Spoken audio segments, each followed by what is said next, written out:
دعا کرتے ہیں. اللہ نے اس شرک کے تعلق سے بھی قرآن کریم کے اندر جگہ جگہ کیوں کہ جس خالق نے اس کائنات کو بنایا، جس خالق نے اس کائنات کا نظام چلایا، اور قیامت تک جو خالق اس کائنات کے نظام کو چلائے گا، اس خالق کو چھوڑ کر دوسرے کے در پہ جانا، یہ کتنی ناسمجھی کی اور بے عقلی کی بات ہے.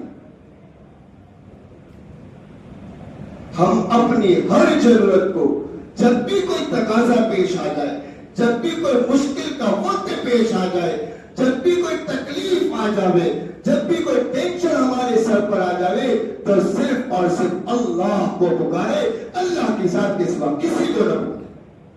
واللہ جو ہمارا خالق ہے، جو مالک ہے، جس کے قبضے قدرت میں پوری کائنات کا کنٹرول ہے، انشاءاللہ جب جس حال میں، جس لائن سے، جس کام کے لیے خدا کو پکارو گے، وہ خدا آ گیا.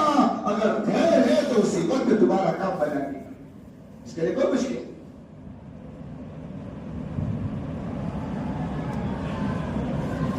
تو یہ تین تحفے ہو گئے. اس کے بعد مجھے اپنے مضمون اور دوسری طرف لانا ہے. اس کا تعلق بھی دیکھو، شعبان المعظم کا مہینہ شروع ہو چکا ہے، بہت ہی بابرکت مہینہ ہے. یہ رمضان کی تیاری کا مہینہ ہے.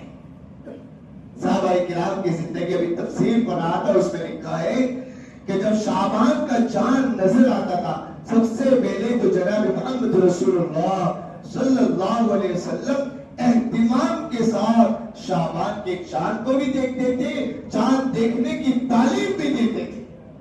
اس کے بعد جب چاند نظر آ گیا، اور کیا ہوتا تھا زندگیوں میں، کیا تبدیلی آتی تھی. حضرت انس فرماتے ہیں صحابہ کی زندگی کے اندر یہ تبدیلی میں نے دیکھی کہ ہر صحابی اپنی قرآن یعنی اللہ کے کلام کی تلاوت کو جو بڑھا دیتا تھا. کیا کرتا تھا؟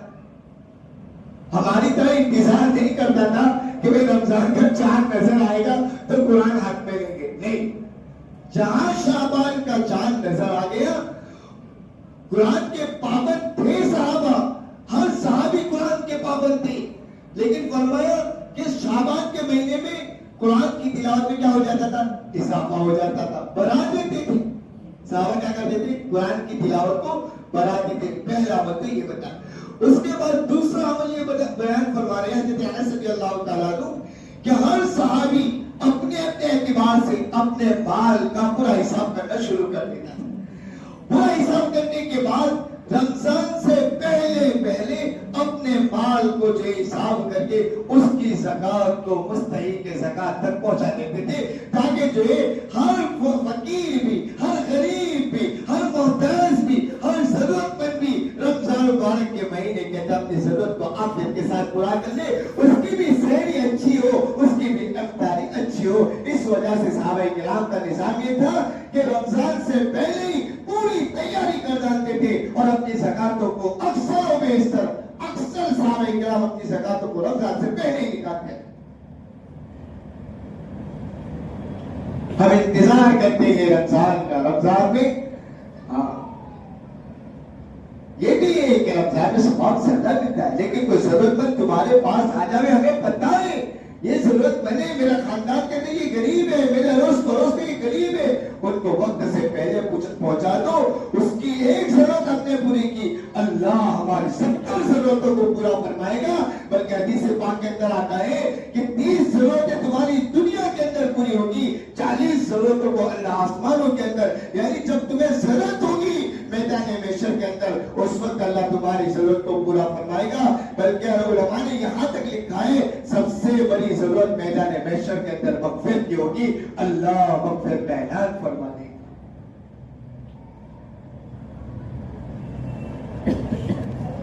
یہ شعبان المعظم کا مہینہ، صحابہ کی ترتیب. اس کے بعد یہاں تک لکھا ہے کہ صحابہ کرام جو حکومت، جو بڑے سردار ہوتے تھے، جن کو جو لوگوں کو قیدوں کے اندر جن کو پکڑا جاتا ہے ان کو نکال لاتے تھے، اب ان کی جو تحقیقات کی جاتی تھی، کون قصوروار ہے، کون بے قصور ہے، بے قصوروں کو چھوڑ دیا جاتا تھا، رہا کر دیا جاتا تھا، اور جو قصوروار ہوتا تھا ان پر حد جاری کر دی جاتی.